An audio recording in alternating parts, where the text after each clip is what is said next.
Everyone, in today's video we are doing the detection and analysis room.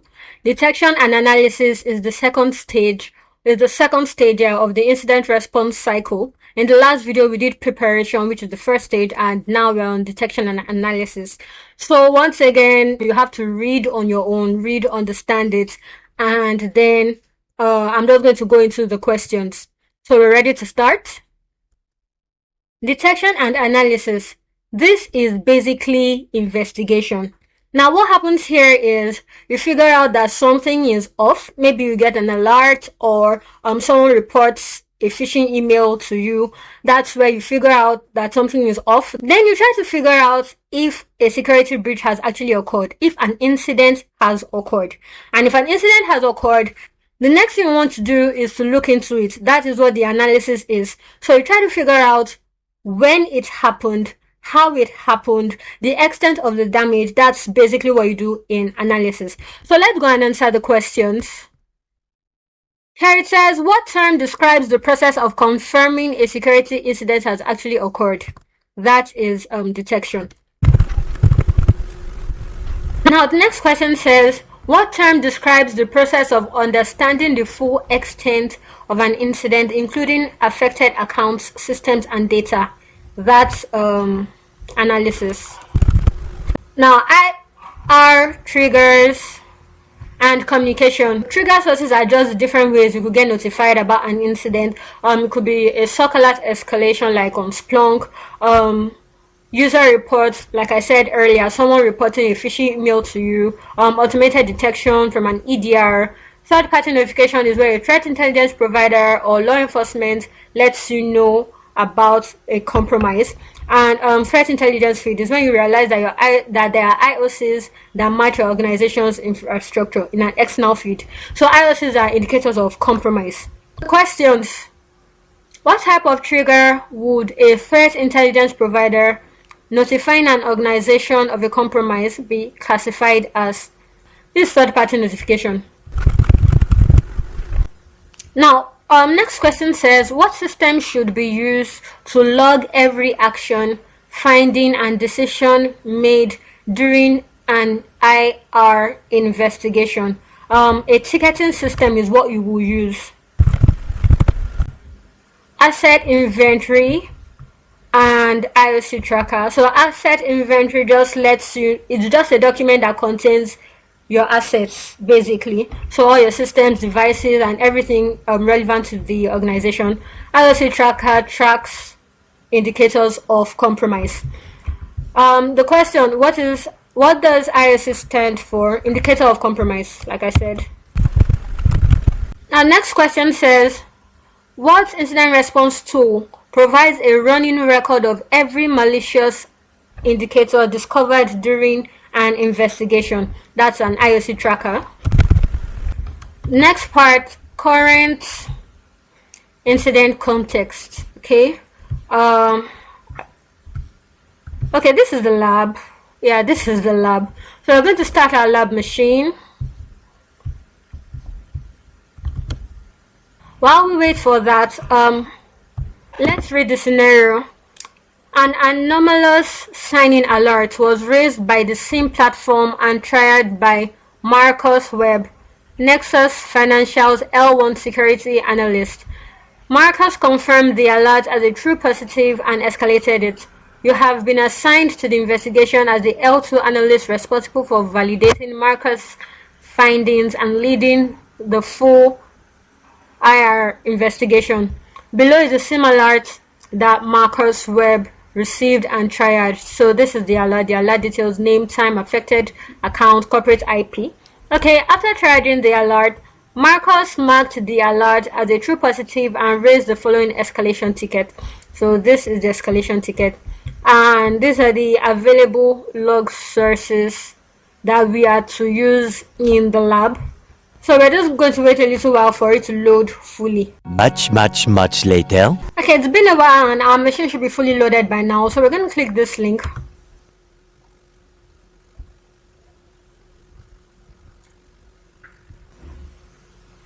And here we are.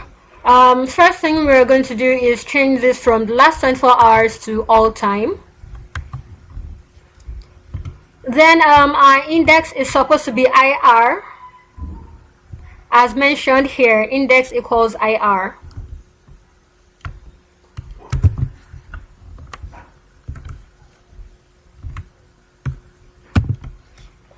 Enter. Okay, this gives us a complete list of all the events. So the first thing we're going to do is, oh, check this. Then next we're going to start the practical. We'll answer the questions, but the instructions here say, okay, you've been handed an escalation from Marcus Webb confirming a suspicious sign-in on the Nexus financial account L.10@nexusofficial.thm belonging to Laura Chen, finance manager. The escalation ticket provides the corporate IP address and confirms that this sign-in originated entirely outside the United Kingdom. This task focuses on the detection side of the phase. Your job is to confirm the suspicious activity in the logs, validate Marcus' findings, and trace the attack back to its origin. Okay, start with the Entra ID sign-in logs, filter for sign-in activity, yada yada yada, pivot to the message trace and look at what was delivered, etc, etc. Okay, here says use the log sources, source types, and fields listed in task 5 to build your queries. That means we're going to be needing the information here. Okay, so let's go back to task 6. The first question says, what was the IP address from which these suspicious sign-in events originated? We'll go to the source types and let's check task 5.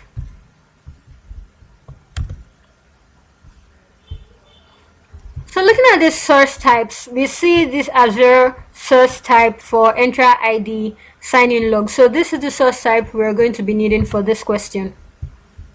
We click that. What was the question again?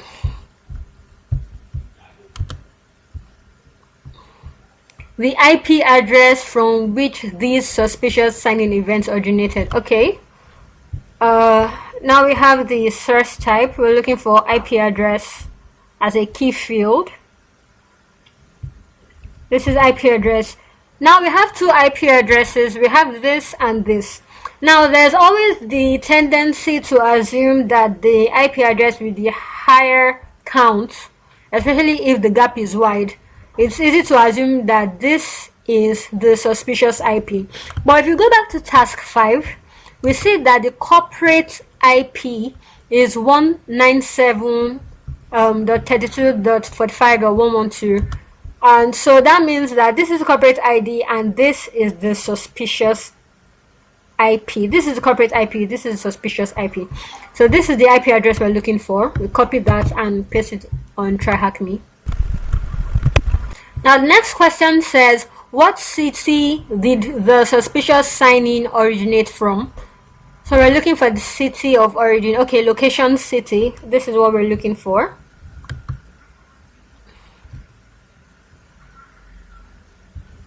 The location city is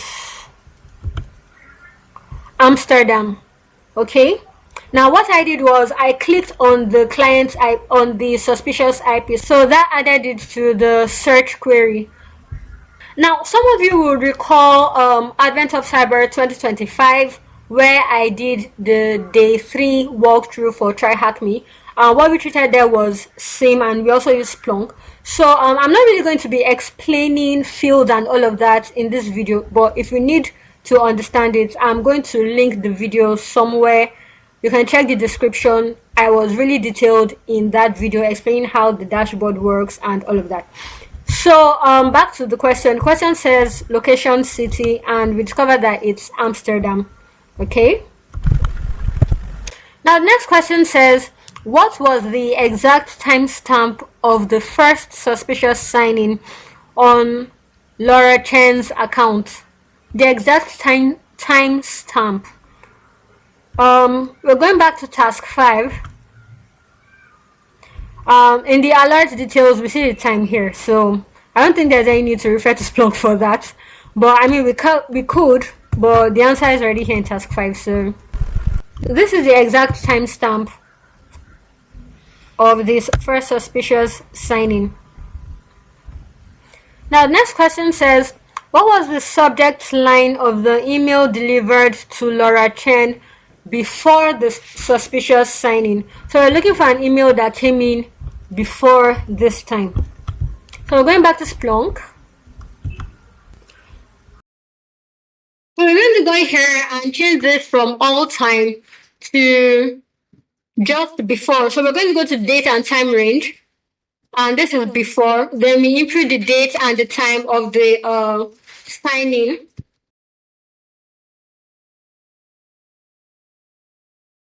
Now we see that there are 6 events that happened before that time.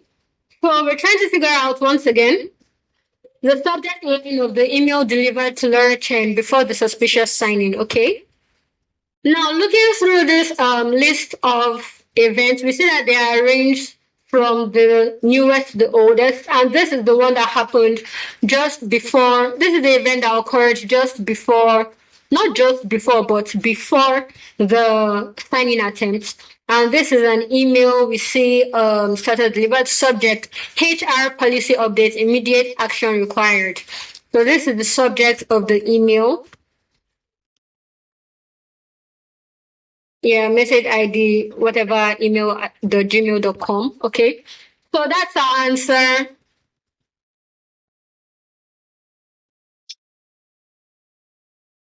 Now, the next question says, what was the sender domain of the phishing email? Okay, we've established that this was the phishing email. We have to find out what the domain is. So this is the recipient address. Oh no, this wasn't to Laura.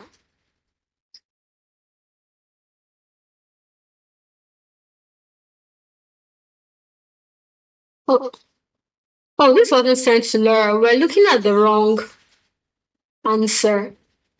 Oh, this is the log that we actually need. This is the one that was delivered to Laura Chen. And yeah, the subject is the same. So yeah, we got lucky there. This is what we're supposed to be looking at. Now we're trying to figure out what the sender domain for the phishing email was. And because this is what we're looking at, the sender domain, this is the sender address. It's nexus-verify.thm. Great. Now we're moving on to the analysis practical. You have confirmed the initial compromise of Laura Chen's account and identified the phishing email that delivered it. This task focuses on the analysis side of the phase. Now that detection is confirmed, you need to analyze the full extent of the incident, understanding exactly what the attacker did, which other accounts were affected, and what actions were taken inside the environment after gaining access, okay? Search across all Nexus financial accounts for sign-in activity from the attacker's IP. Then look beyond the sign-in logs. A threat actor who has just gained access to a mailbox will typically act quickly to secure their position before being detected. Review the unified audit logs to see which operations were performed from the attacker's IP address within the environment. Finally, go back to the message trace. The phishing email that compromised Laura Chen's account may not have been the only one sent. Understanding the full delivery scope tells you how many accounts were at risk from the very beginning. Use the log sources, source types, and fields listed in task 5 again to build your queries. The questions below will guide your investigation. Okay. So first thing we're going to do here, it says review the unified audit logs. So that means we're going to change our source type. The unified audit log source type is management activity, 365 management activity. So we're going to change our source type on Splunk from message tracing to that. Okay, we also have to change this back to all time.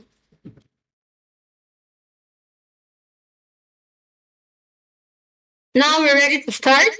Here the first question says, how many Nexus financial accounts show sign-in activity from the attacker's IP? Okay, going back to Splunk, we're trying to find.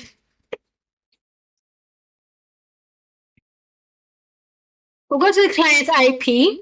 There we see the attacker's IP here. That further streamlines our search results down to 62. Okay. So going through the key fields, I don't see sign in anywhere. So the next thing we're going to try is operation. See if we can find sign in events there. And here it is, sign in events. So we want to see how many accounts. Okay, there were two events and there were two events. Let's find out if there's just one account or two. Let's check the user ID. We see that there are two user IDs. So that's our answer too.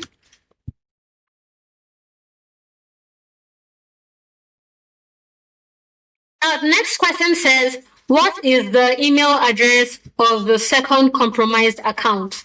Now, we're reading about Laura. So the next one is this K Patel at nexusfinancial.thm. Now, next question says, what is the name of the inbox rule created on Laura Chen's account? Now, the hint is look for the operation named new inbox rule. So we're supposed to check under operations for new inbox rule. We have to change our search query, take out the client IP, just to be safe. Take out the client's IP. Oh, and the operation as well, because the operation here is sign-in event. Okay, since we're already given the operation here, let's just copy that. Now, Splunk is actually really case sensitive, so you have to make sure that you put in everything right.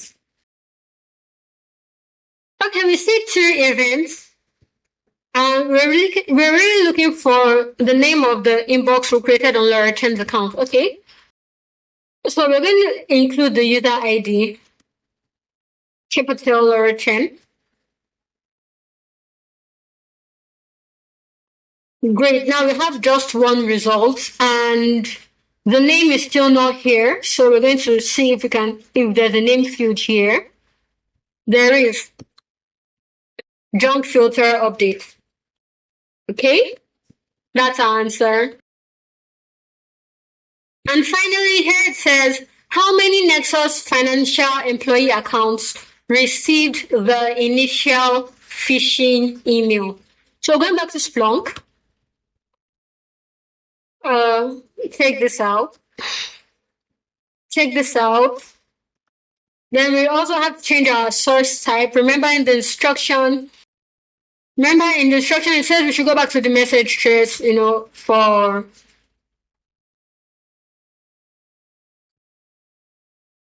in the instruction, it says we should go back to the message trace to figure out how many accounts are at risk from the beginning. So here, that means we're going to have to change our source type again to message trace.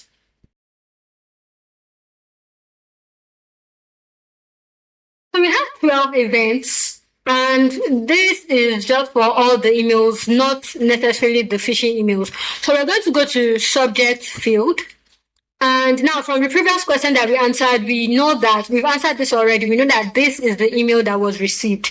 HR policy update, immediate action required. So this is what we're looking for. Now this further narrows down our search. And once again, from our previous question, we know that the domain from which the phishing email was sent, which is nexus-verify.thm. This is the sender domain. So that's another field that we're going to include here. Source user domain. This is the domain that we're looking for. Further streamlining our search results to two.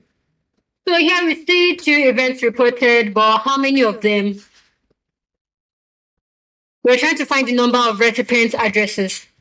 That too also. K Patel and L Chen were the only two recipients of the phishing email. And unfortunately, both of them clicked it. So the answer is 2.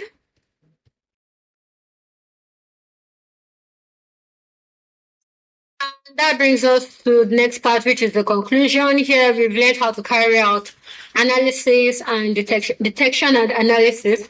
And so we're ready for response and recovery.